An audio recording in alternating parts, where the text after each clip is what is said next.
오늘의 본문은 마태복음 15장 21절 이하의 내용에도 기록되어 있는 그런 내용입니다. 예수께서 두로와 시돈 지방을 지나가셨다가 그곳에서 한 그 헬라의 귀신 들린 딸을 가진 여인을 만나서 그 여인과 만남을 통해 귀신 들린 그 딸을 고쳐주신 내용이 기록되어 있죠. 우리는 이 본문에서 한 4가지 정도의 그 신앙적 교훈을 우리가 얻게 되는데요. 이 4가지의 신앙 교훈을 통해 오늘 이방인 우리들도 그 예수 안에서 믿음을 통해 하나님의 나라를 경험할 수 있다 하는 사실을 묵상하며 은혜 받기를 원합니다. 그 첫째는 하나님의 나라는 이스라엘 백성들에게만 주어진 것이 아니라 이방인에게도 영향력을 가지고 있다 하는 것입니다. 오늘의 본문은 이렇게 시작하죠. 예수께서 일어나사 거기를 떠나 두로 지방으로 가서 한 집에 들어가 아무도 모르게 하시려 하나 숨길 수 없더라. 이에 더러운 귀신 들린 어린 딸을 둔 한 여자가 예수의 소문을 듣고 곧 와서 그 발 아래 엎드리니 그 여자는 헬라인이요 수로보닉의 족속이라. 자기 딸에게서 귀신 쫓아주기를 간구하거늘 이라고 했습니다. 이제 이 같은 내용을 기록한 마태는 조금 다른 관점에서 기록을 하죠. 마가복음은 이방인을 위한 그런 복음서라면 이 마태복음은 그 유대인들, 예수 믿는 유대인들을 위한 관점이기 때문에 조금은 좀 몇 군데가 달리, 그러니까 관점을 달리하는 기록이 있음을 볼 수가 있지요. 자, 같은 내용입니다. 예수께서 거기서 나가사 두로와 시돈 지방으로 들어가시니 가나안 여자 하나가 그 지경에서 나와서 소리질러 이르되. 자, 여기는 가나안 여자라고 그렇게만 되어 있죠. 마가복음엔 가나안 여자라고 하지 않고 헬라인이요 수로보닉의 족속이라 이렇게 표현을 했습니다. 소리질러 이르되 주 다윗의 자손이여 나를 불쌍히 여기소서. 내 딸이 흉악하게 귀신 들렸나이다 하되. 여기 보면 또 주 다윗의 자손이요 라고 말했다라고 기록했는데, 주 다윗의 자손이라는 것은 유대인들에게 있어서의 메시아를 의미합니다. 메시아는 다윗의 자손으로 오실 분이라고 그들은 전통적으로 믿고 있었고 기다리고 있지 않았습니까?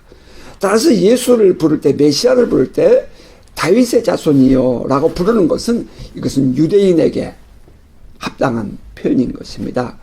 따라서 마가복음에는 기록이 되어 있지 않아요. 하지만 마태복음엔 이렇게 기록이 되어 있답니다. 이유가 뭐라고요? 이것은 그 유대인 그리스도인들에게 주어진 복음서이기 때문입니다. 주 다윗의 자손이여 나를 불쌍히 여기소서. 내 딸이 흉악하게 귀신 들렸나이다 하되. 예수는 한 말씀도 대답하지 아니하시니 제자들이 와서 청하여 말하되 그 여자가 우리 뒤에서 소리를 지르오니 그를 보내소서. 예수께서 대답하여 이르시되 나는 이스라엘 집에 잃어버린 양 외에는 다른 데로 보내심을 받지 아니하였노라 하시니. 이 부분도 마가복음엔 기록이 없는 부분입니다. 나는 이스라엘의 잃어버린 양에게 보냄을 받았다. 이것이 마태복음에만 기록되어 있다는 사실, 이것도 우리는 한 번쯤은 생각을 볼 필요가 있죠. 예수는 이 유대인들에게 오셨다. 유대인으로 오셨다. 다윗의 자손으로 오셨다 하는 그 부분을 지금 말씀하고 있는 거죠. 자, 그럼에도 불구하고 마태 또한 이 예수께서 이방인 여인을, 가나안 여인을 응답해 주신다 하는 이 사실을 지금 기록하고 있다는 것입니다. 제자들은 이 여인의 기도를 들어주시기를 예수께 구했지요. 그때 예수님의 대답은 나는 이스라엘 집에 잃어버린 양 외에는 다른 데로 보내심을 받지 아니하였다라고 했습니다. 이 여인은 헬라인이었죠. 스로보니게 족속입니다. 참고로 스로보니게라는 이 그 지역은 시리아의 서쪽 페니키아 지방에 있는 그런 족속을 의미합니다.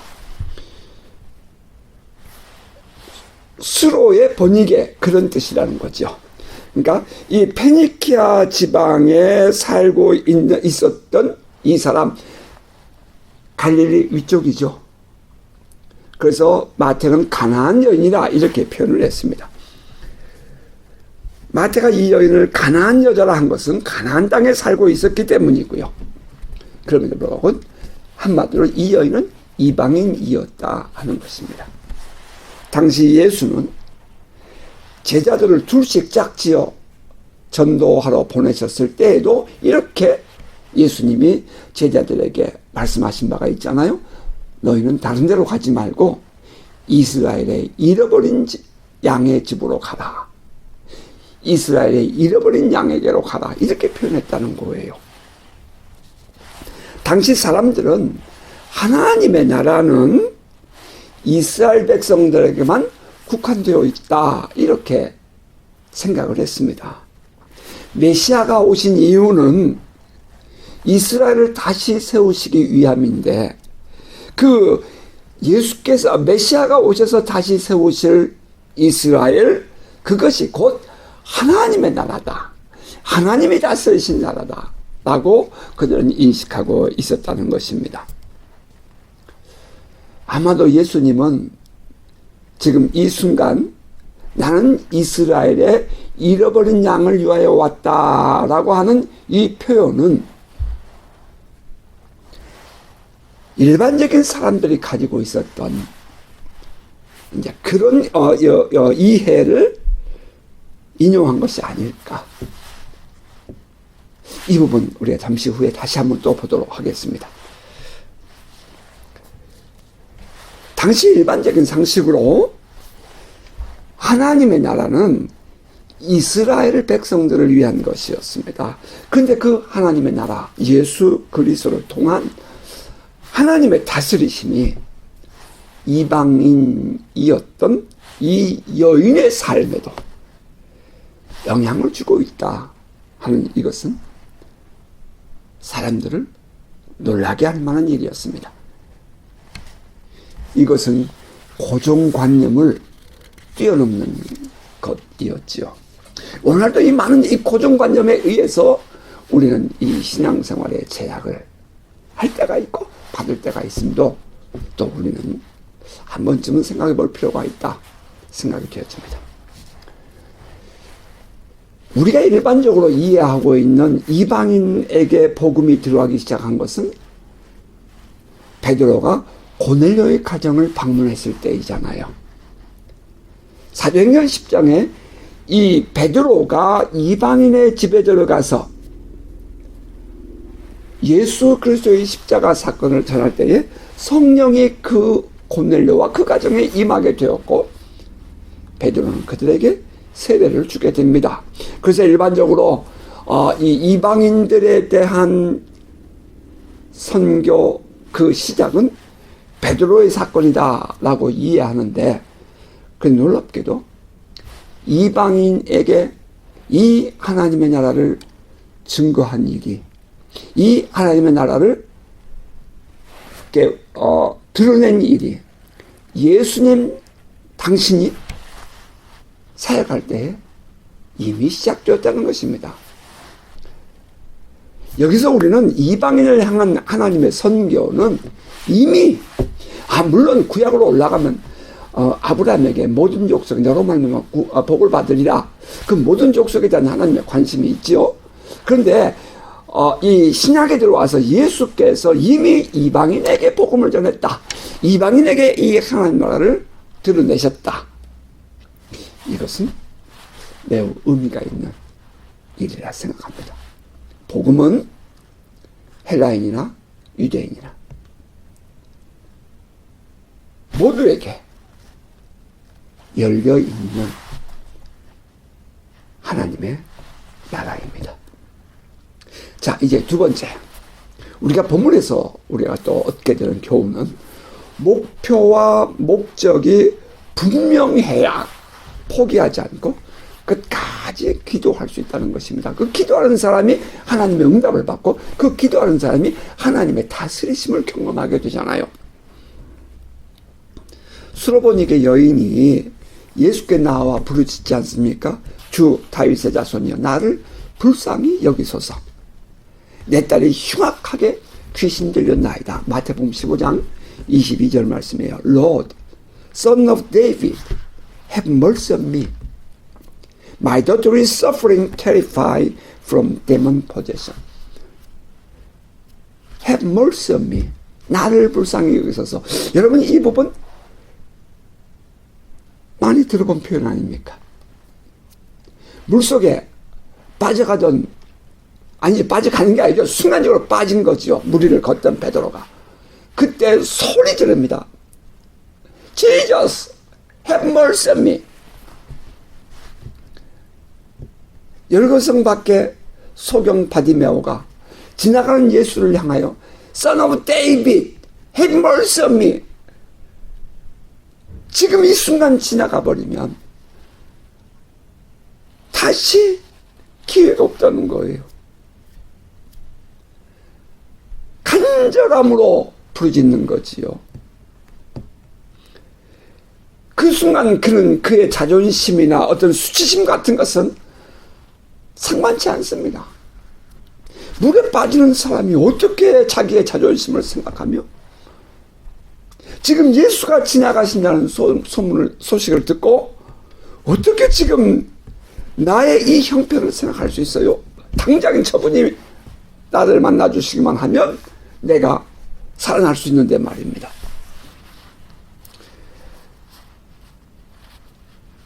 이 마태복음의 표현을 빌리면 흉악하게 라고 표현했고 마가복음의 표현을 빌리면 더러운 귀신이라고 그렇게 표현을 했거든요. 그 흉악하고 더러운 귀신에게 붙잡혀 있는 내 딸, 이 딸을 구원할 길이 예수밖에 없다는 겁니다. 그 귀신 들린 딸을 살려야 한다는 간절함, 그것이 이 여인으로 하여금 외치며 부르짖게 했습니다. 귀신을 쫓아내는 권세와 능력에 의해 나타나는 그 하나님의 나라는 그것을 사모하며 간절히 구하는 자에게 임합니다. 우리가 주님께 기도할 때도 마찬가지입니다.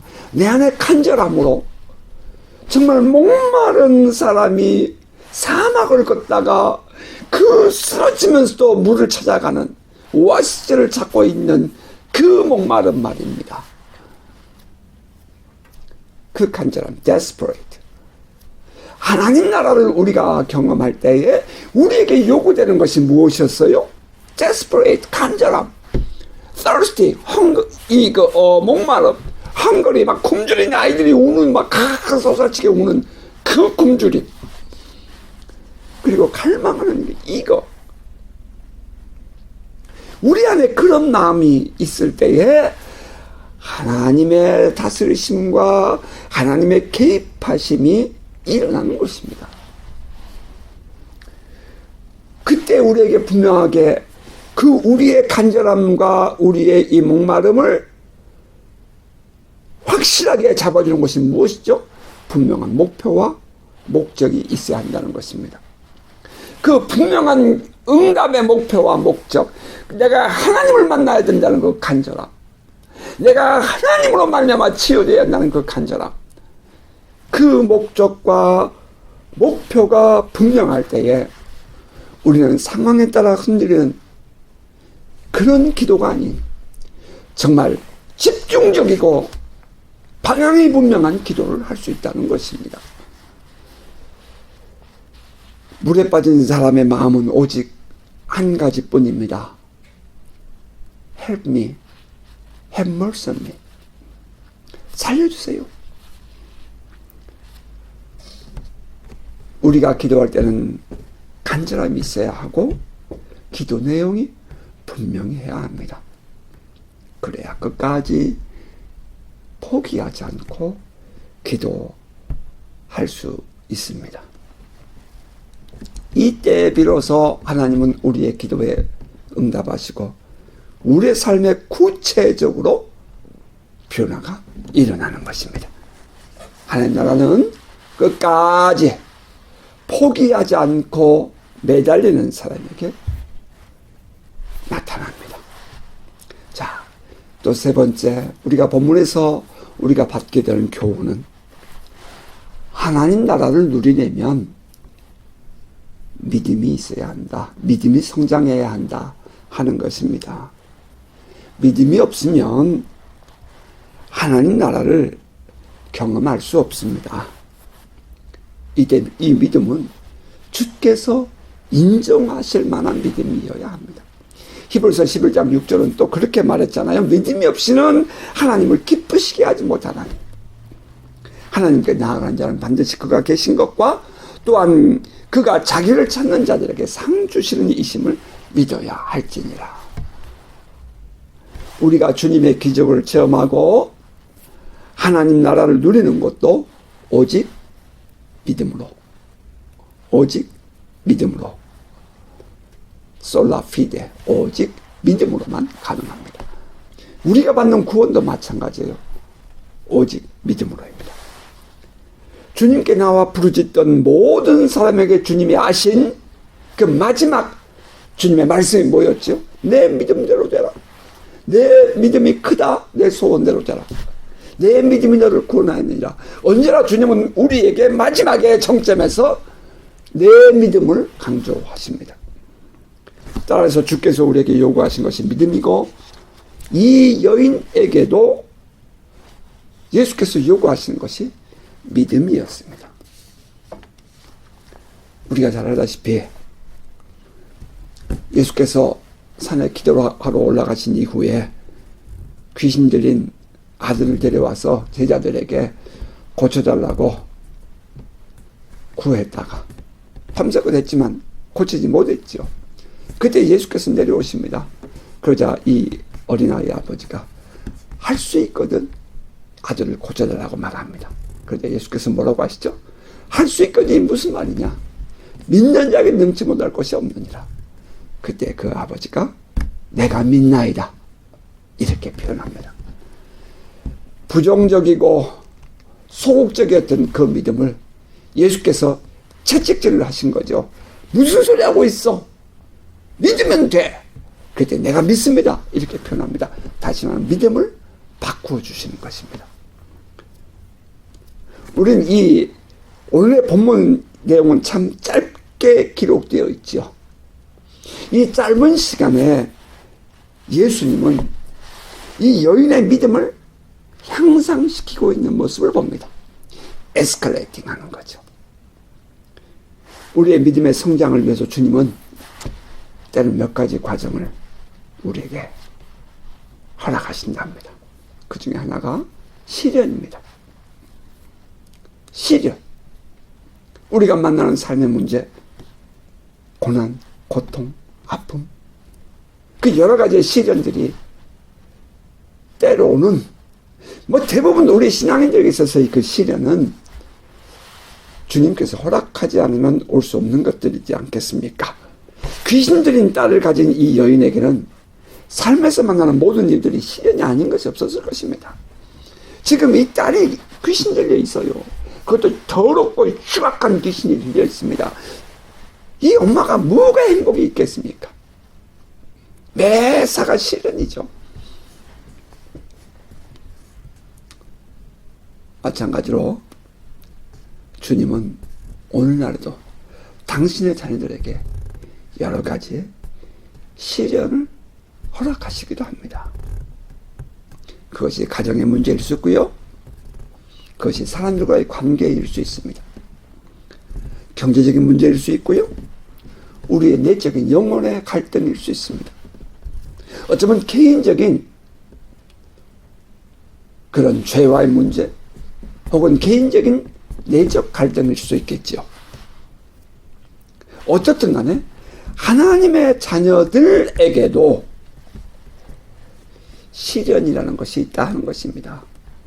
그런데 그 이유는, 이 시련은, 하나님께서 우리에게 허락하신 시련은 하나님의 자녀된 우리로 하여금 하나님께 온전히 매달리게 하는 동기가 준다는 것입니다. 시련이 없으면 사람들 기도하지 않아요. 일반적으로. 간절함이 없습니다. 시련을 통해서 우리는 철저히 하나님께 의지하는 삶을 배우며 또 commit to the Lord, 하나님께 맡기는 삶을 살게 되지요. 저는 이건 신앙의 영광로라 이렇게 표현하고 싶은데요. 이런 영광로를 통해서 우리의 믿음은 성장하게 되고 기적의 주인공이 되는 것입니다. 시련을 당하고 있지 않는 사람은 그 내막을 몰라요. 하지만 시련을 당하고 있는 사람이라면 하나님께 매달릴 수밖에 없게 되고 하나님께서 그에게 응답하실 때까지 그런 하나님께 더 나아갈 수밖에 없는 것 아니겠습니까? 그러한 의미에서 지금 우리가 당하고 있는 삶의 문제, 그 문제를 가지고 분노하거나 불평하지 않는 지혜로운 성도 되시기 바랍니다. 오히려 이것이 바로 하나님께서 나를 부르신 기회라는 사실을 깨닫고 더욱더 하나님을 가까이 하고 하나님의 가슴을 파고드는 복된 성도 되시기를 바랍니다. 그리고 또 하나 주님께서 우리에게 허락하시는 그 시련 속에서 우리가 배우게 되는 것은 주님은 우리에게 위대한 믿음을 갖게 하기 위해서 큰 믿음을, great faith, 큰 믿음을 갖게 하기 위해서 때때로 기도를 응답해 주지 않으시거나 혹은 우리를 배척하는 듯한 그런 말씀을 우리에게 주실 때도 있다는 것입니다. 처음에 이 여인이 부러지셨을 때에 주님은 아무런 반응을 하지 않으셨습니다. 제자들이 주님께 이 여인을 좀 돌려보내소서, 그 기도를 응답해 주시고 보내주십시오라고 할 때까지 주님은 이 여인이 소리를 지르지만 반응을 보이지 않습니다. 때로는 그런 일도 있다는 거예요. 주님 바로 앞에 지나가는데도 불구하고. 그리고 잠시 후에 주님은 당신 앞에 나온 이 여인을 향해서 참 기가 막힌 말씀을 하죠. 좀 잔인하다고 느껴질 정도입니다. 자녀로 먼저 배불리 먹게 할지니 자녀의 떡을 취하여 개들에게 던짐이 마땅치 아니하니라. 이게 무슨 말이에요? 자녀의 떡을 취하여 개들에게 던짐이 마땅치 않다니요. 차라리 처음에 침묵하셨을 때가 더 점잖았을지 모릅니다. 그러나 그 다음 반응은 이보다 더한 상처를 이 가나안 여인에게 주는 것입니다. 기도하는 사람에게 정반대되는 말씀을 한 거예요. 받아들이기 쉽지 않은 말씀이었습니다. 그런데 또 한편 생각해 보면 주께서 우리에게 쉽게 응답을 하시면 사람들은 주님과의 인격적인 교제를 이루지 못한다는 것입니다. 여러분, 이 부분도 우리는 깊이 있게 생각을 해야 돼요. 우리가 주님께 기도했더니 주님께서 금방 응답하셨다. 그러면 일반적으로 사람들의 관심이 어디로 가는지 아십니까? 그 기도 응답에 대한 것은 물질이든지 관계든지 거기에 빠진다는 거예요. 왜 우리가 기도 응답을 빨리 받지 못하느냐?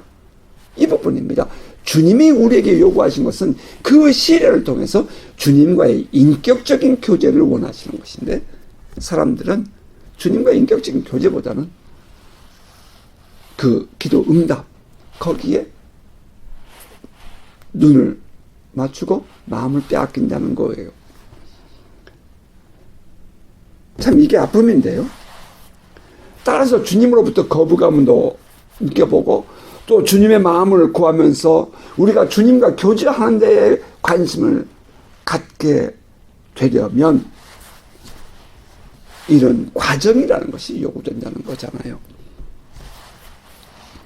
이때 비로소 인격적인 믿음, 주님을 신뢰하고 순종하는 믿음이 되는 것입니다.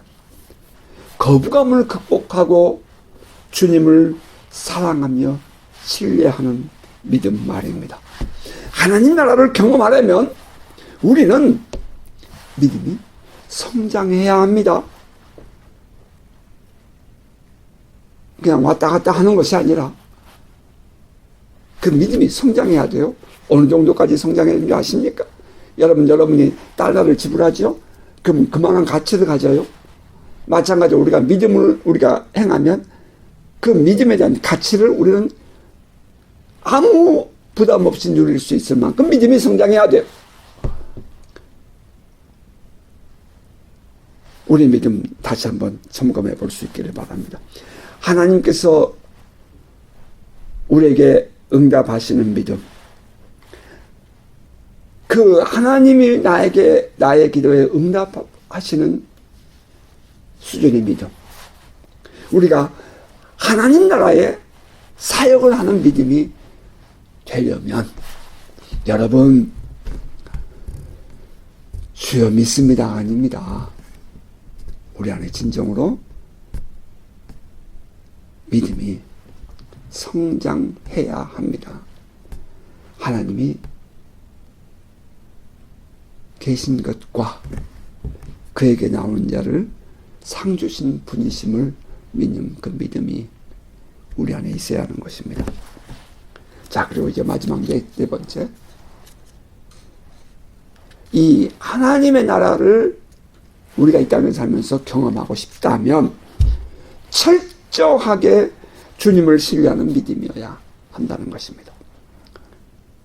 어리석은 소리 같죠? 그런데 여러분, 이거 매우 중요한 이야기입니다. 주님이 개입하셔야 한다는 확고한 믿음, 흔들리지 않는 믿음이 필요합니다. 여인은 그 주님께 목마르게 부르짖었습니다. 그때 주님이 이렇게 대답하잖아요.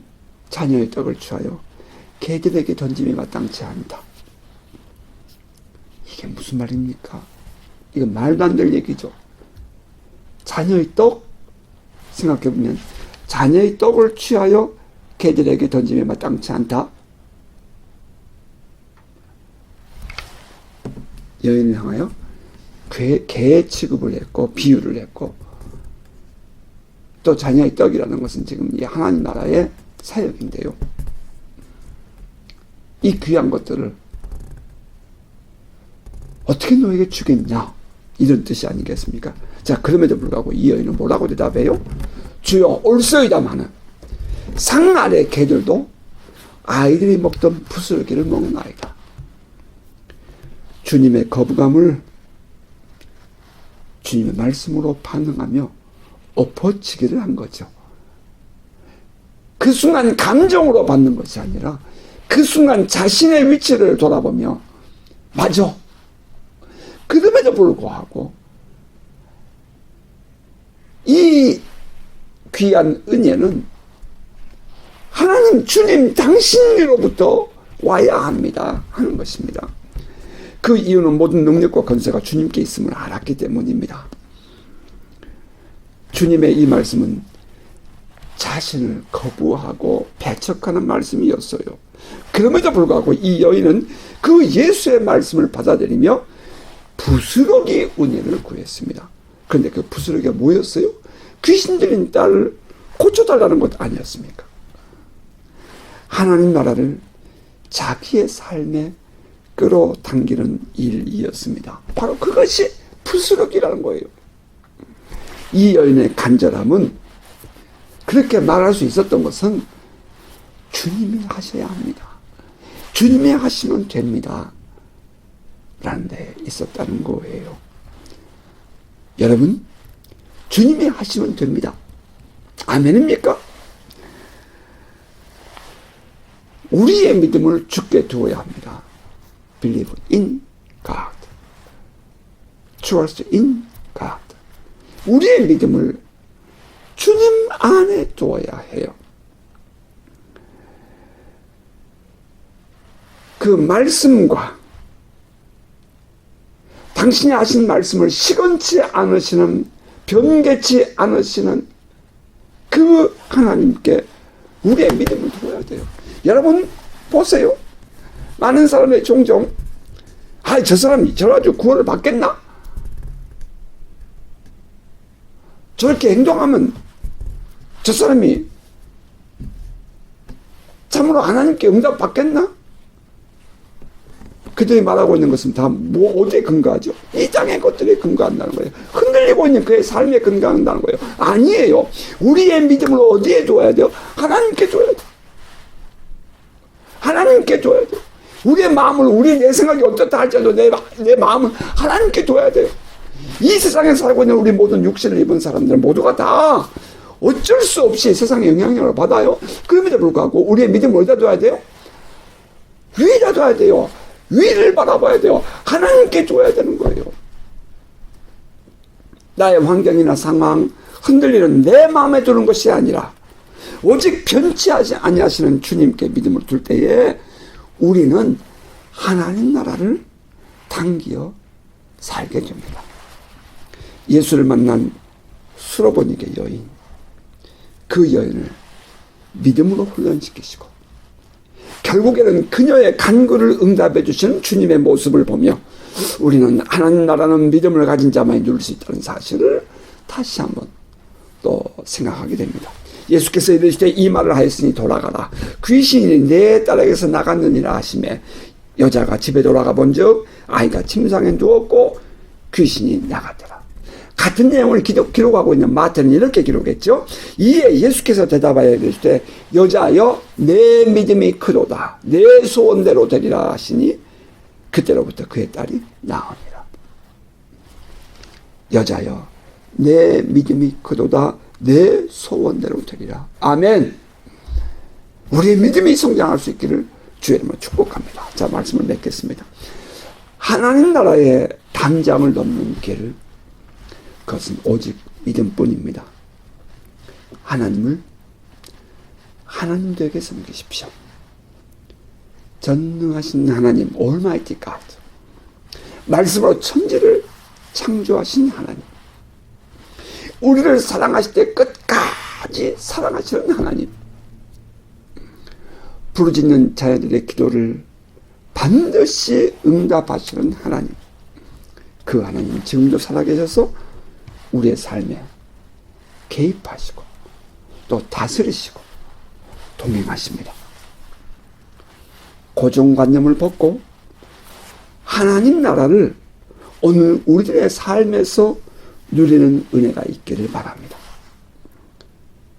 바라기는 이번 한 주간도 믿음이 성장하고 또 믿음 안에서 살며 하나님 나라의 그 담장을 넘어가는 믿음의 사람 되시기를 주의 이름으로 축복합니다. 아멘.